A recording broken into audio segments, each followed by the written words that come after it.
This is a silent struggle. I am Robert Asencio, along with my co-host David Magnusson, and this is the Silent Struggle, episode 6. Today we have the pleasure of speaking with the mayor of the city of Sunny Isles, Larisa Svechin. Welcome, Mayor. How are you? Good. Good morning. Thank you. Under the circumstances, I want to say that I think of you as one of our silent heroes in this community, in our county.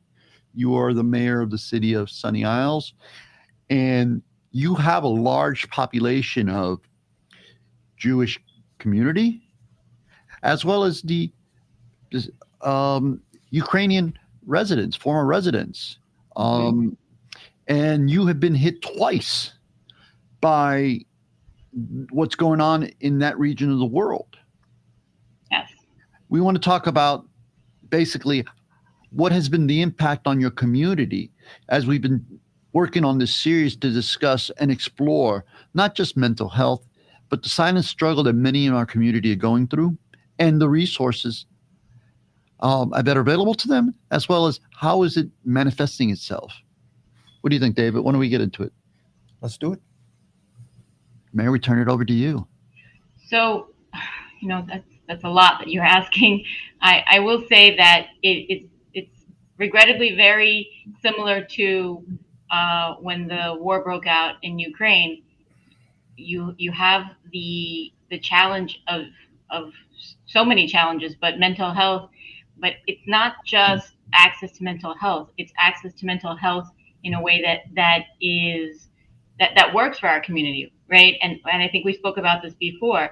If you're bringing counselors or professionals to children or the elderly or anyone, and they don't speak their language, then it's useless, really. But it's not just about a language barrier. It's also a cultural barrier, understanding the nuances and really understanding, how do you speak to people from that eastern part of the world, really, and the Middle East. And like you said, we have, we're double hit because we have many former Ukrainian citizens who are Jewish, who have family still in Ukraine, in Russia, and many have in Israel. I think that the majority of our residents have at least one relative and certainly a friend that lives in Israel. Mayor, what have you been seeing? How is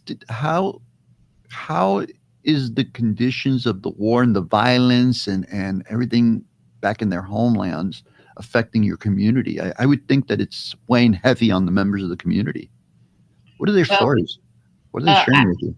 Absolutely, and you see on social media, for instance, the Miami-Dade schools put out some posts about mental health resources, but I don't even know how to access those. And just if I look at my own family, and I try very hard to be careful about what I say around my children. My youngest woke up this morning and said he had a horrible nightmare. He had a dream that Code Red really happened at school. And I'm thinking, he doesn't even have a phone, so he's not even seeing any of this on social media. And it's still, coming through. And so this is a sort of thing, and both of you certainly know, given your backgrounds, it doesn't hit you until later almost. Because I think we're all still in the state of shock. Yeah, we were talking about this, David, and why don't you jump in here about the post-traumatic stress disorder and the onset that violence and exposure to just chaos brings. We talk about it from a law enforcement point of view, stepping away for a minute. When Judge Leifman was here the other day, and basically, with what's going on, we see things that we should never see. Okay. Mm-hmm. And some deal with it better than others. We've had our first guest, who was a chief of Miami, talking very proactively about his need or his substance ability to work through these issues by proactively going to see a psychologist and taking the initiative. Most people sadly don't do that, or they don't know they need to do that. The World Health Organization back in 2006 stated the psychopathological damage sustained by by a victimized population should not be ignored. There was an issue there. That was back in 2006. They were working on some scientific studies following 9/11 here and the uptick of issues in the Middle East.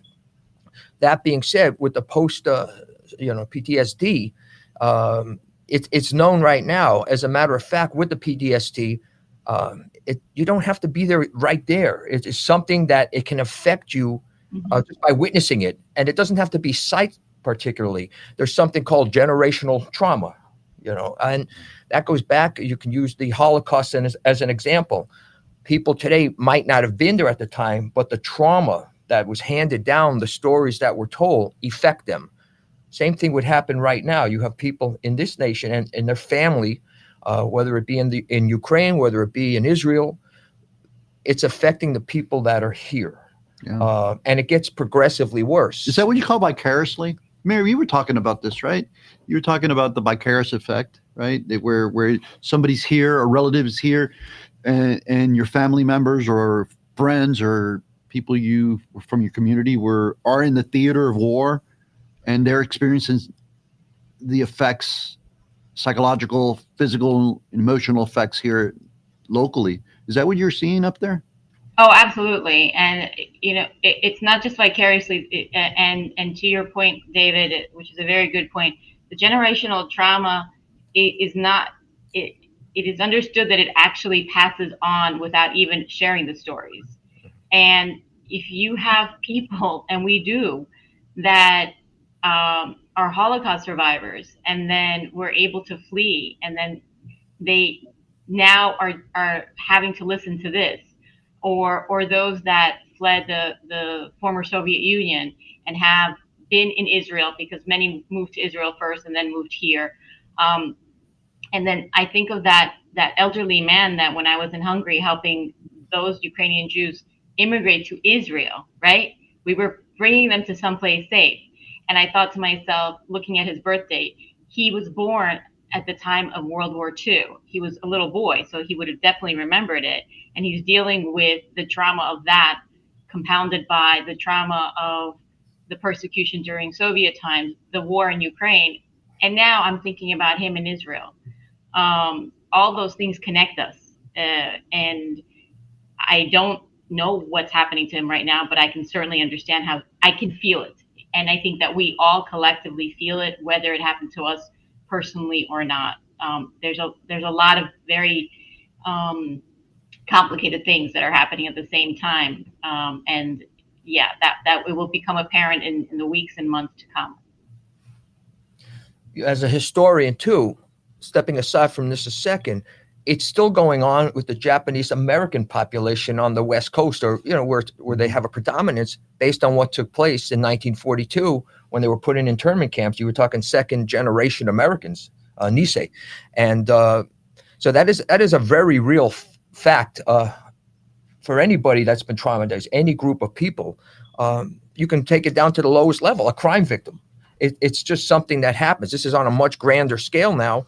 And no, the points you're making are spot on, Mayor. And how do you go about getting the people that are in crisis for what's going on? And this can get progressively worse moving forward. Hopefully not. But how do we get them the assistance that they need, or what can we look for to make sure or understand they're going through this sort of thing? It's not for one to say, well, people, why would they be feeling this? They're here. They're not over there. That understanding of that trauma, it transcends, and I think that's a very big point for people to truly understand. Yeah, and that goes for anyone that's encounters some level of war. Mary, going back to shortly after Russia invaded Ukraine this time around, which was the latest one, which was the largest invasion of a European country since World War II, right?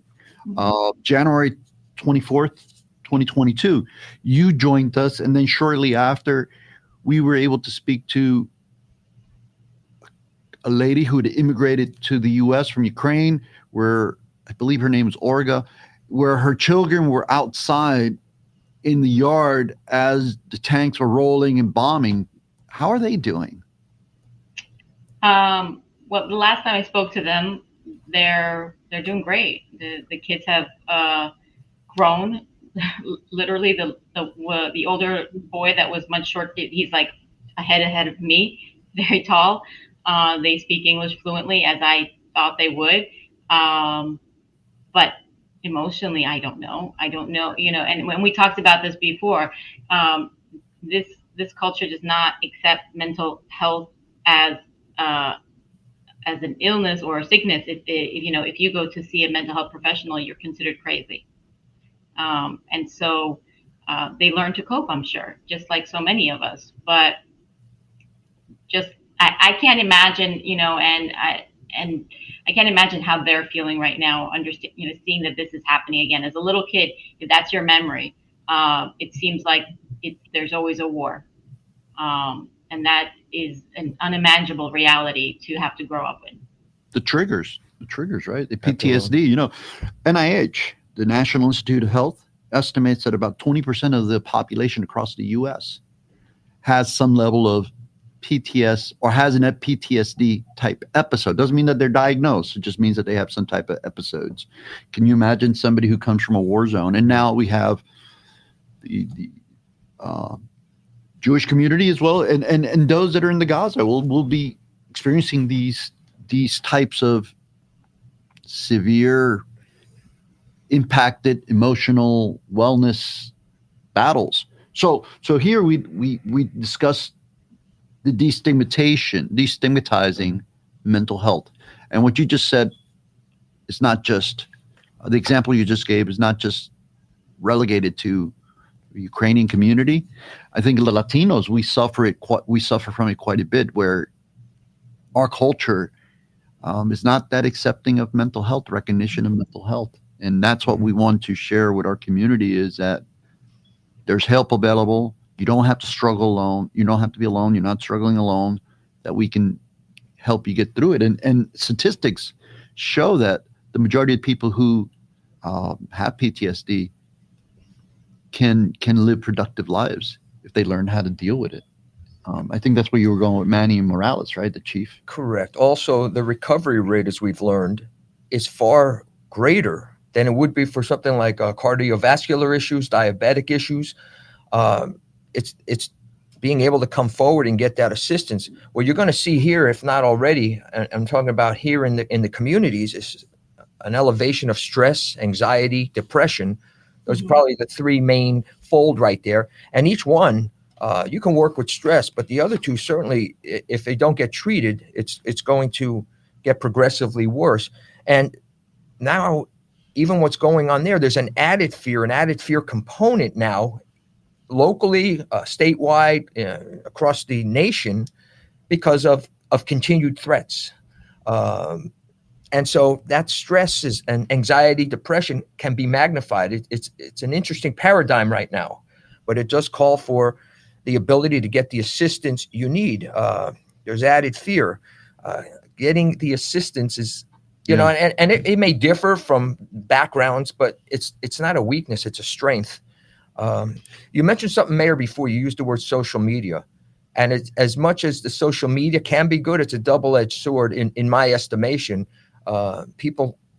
Everybody seems to stay on social media, but then you're rehashing things over and over. Mm-hmm. Sometimes it's not truthful. You're getting different opinions, and there's a certain added component of confusion because of the social media, which certainly doesn't help those that are going or at the beginning or the onset of a crisis with the stress, anxiety, and depression. So I just wanted to, put that out there. Yeah.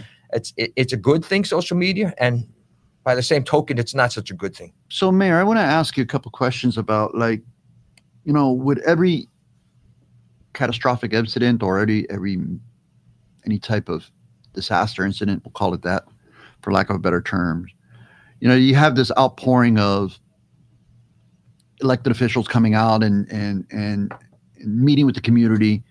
But what advice would you give those that are viewing this, that are struggling, that are impacted by what they're seeing or what they're hearing or what their family members are experiencing in this trying period of our history? What advice would you give them? Well, I'll start with myself. I've not been a very, practicing Jew or one that goes to shul on a regular basis. But I can tell you, it's moments like this that make you much more religious, and having a connection to something spiritual, whether it be your synagogue, your church, your mosque, whatever it is. I think that helps a lot, because the rallies that I've gone to, the one that I thought was the most, I don't know if the word effective is correct, but the one that there was a real connection with the people that were there, where I felt like everyone felt as one, was where there was no politician speaking.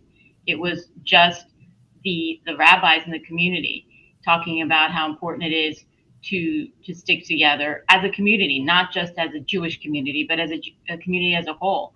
And so I'm sure that there's a lot of people that feel very isolated, who may feel that, well, if I'm not Jewish, I really shouldn't be complaining or saying that I'm in some way suffering or stressed out about this. And I think that it's important for people to reach out to someone. And in the case of people that are Jewish, I would say a rabbi, because they have a lot of resources right now. And so does, so does the clergy in any religion. They do have resources. And especially since I know that the governor has now called for a state of emergency, there are now dollars freed up to help people in whatever it is that they need in response to this horror in Florida specifically. Yeah, this is a human crisis, right? A human tragedy crisis. We interviewed the director of the Miami-Dade response team, and the for those that need help, that don't have anywhere to go, that they don't feel that they feel they're dealing with stress or the anxiety or depression or PTSD or otherwise not feeling right, they need help, should call 1-800-HELP-YOU. That's a mobile mobile response team. Yep. They in Miami-Dade County, they will respond. They will speak with you. Can you repeat that for me? 1-800-HELP-YOU. Okay. We had the director with us, and she gave us quite an insight into their program. And I tell you, it's a unknown resource, invaluable resource to our community, and we want to extend that information. They value privacy too, Yes. which is extremely important. That touches upon what you alluded to earlier. So yeah, they come out, they assist, and we were very happy with what we were learning the other day. It's a phenomenal operation they have going. Yeah, I almost feel like we're speaking from the vantage point of people who have dealt with mental health, wellness, struggled to maintain our wellness throughout our careers, David and I, right? So we want to make sure that you know that the doors are open to talk. I love to share the experiences of the community, but we need a better understanding, I guess, of what your community, people that make up your community are feeling in order to be able to tell their stories. I think we often forget about that, and I'll never forget what you told me after the what spotlights dim, after we've had a few days or a few months of constant bombardment of information about this, and we get tired, that these stories tend to fade into the background, and we need to remember that we can't allow that to happen. Remember that? Yeah. And I was actually just thinking that yesterday, that history regrettably repeats itself, and I think that potentially this is a coping mechanism that we have, because you can't possibly be on this level of bombardment of this sort of information and continue to your everyday life. So at a certain point, I think that you reach a peak where you just can't take anymore, and then you just tune out. And so it's really incumbent upon people that can help keep the information going, but also to help people understand that just because it's no longer on the news doesn't mean that, it went away. And for those that continue to need help, that they should still seek it. We as a city are being very careful in how we are presenting information, because we want people to donate to reputable, nonprofits. Unfortunately, a lot of bad actors come out of these sort of things and prey on tragedy, which is horrendous. It's like a double whammy. So yeah, our community is gonna not forget this, because we have so much. I'm on a chat, for instance, with my family in Israel, who are really throughout the entire country of Israel, and so I'm getting these up to date, texts of, oh, a bomb just went off here, a bomb just went off there, something that I would have never really even paid attention to in the past, despite the fact that these things have been happening in Israel forever. But now I'm super attuned to it, and so it's really upon me to share that information when I get it, because there's just so much misinformation, and then eventually, because it's not such horror, people are just gonna stop paying attention. Do you have any organizations that you want to promote here that are reputable, right? Because we know that the scam artists, this is South Florida, they're plentiful, and they will seize they will not pass on seizing an opportunity to take advantage of people.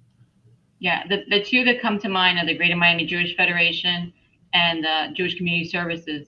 And the reason that those two are two of my favorites is because they don't only service the Jewish community, despite the word Jewish in their title. Mm-hmm. They help everyone. This is the case with helping with food, helping with mental health, and they're very, very big proponents of mental health services for anyone. This is a big deal.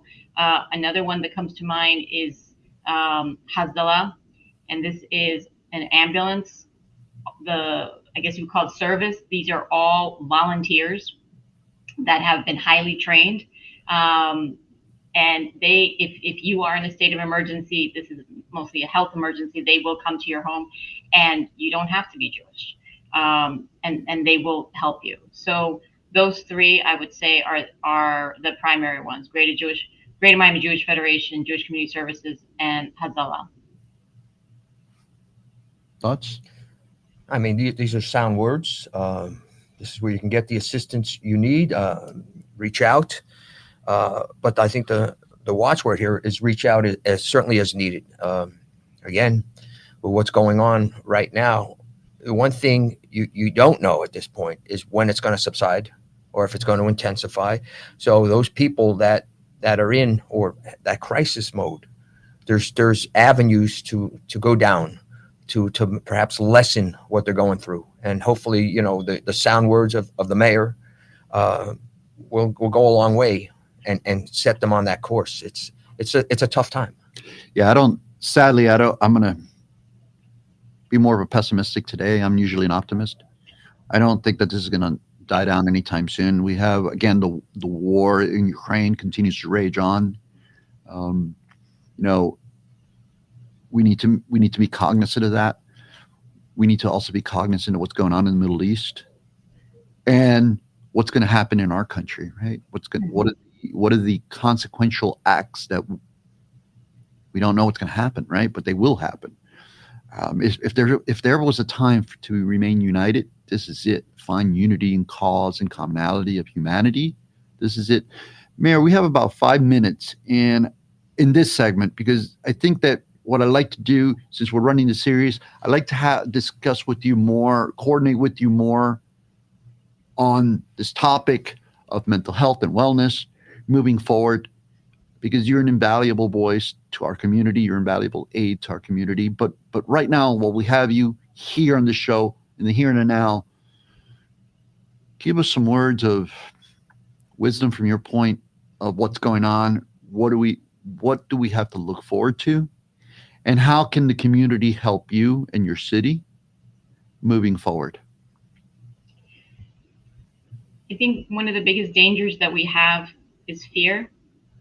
And I see it in my community. And fear creates, there's side effects of it.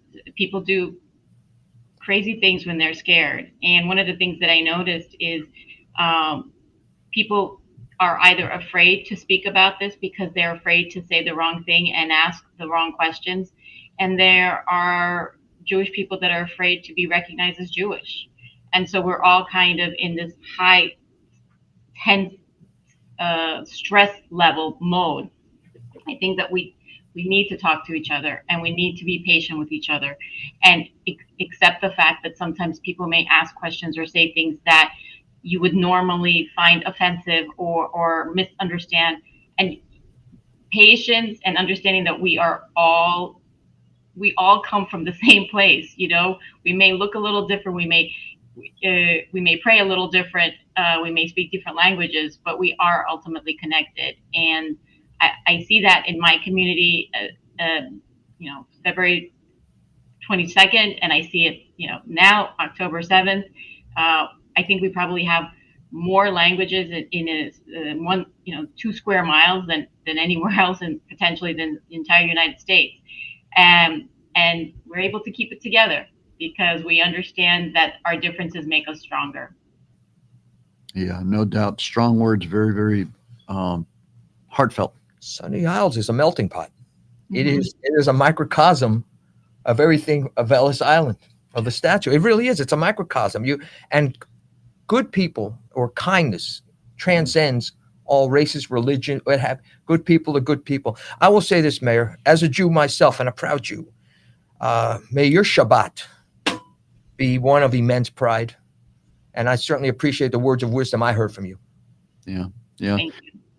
And not to discount, because it's very, very valuable, the interfaith community that I have been working with for the last 10 years. That spans from Christians to Jewish to Muslim to you name it. They seem to work pretty well here in South Florida. Maybe we can serve as the example to the rest of the world. But you know what, Mayor? I'm going to tell you, as a person who's served in the military, a person who's served as a police officer, I would ask you to be cautious and vigilant, and, just continue to do the work that you're doing. But please continue to pay attention to your community, as I know you do, because there's a lot of help that they need. I think we all need it right now. So on that note, can you give us some parting words? Well, I want to make sure I say Shabbat Shalom to David and to everyone else who observes Shabbos. And if there are people that need help, even if they believe that there isn't someone that can speak their language, they can still reach out. The number that you gave is fantastic. I'm sure that there's an opportunity there to find someone that can help them. And our community, because again, very, like you said, very proud and not necessarily willing to ask for help. I urge you all to just know that we are all really in this together, and that we have to rely on each other to find that strength. Great. And on that note, part 1 soon to be followed by part 2. We'll talk offline.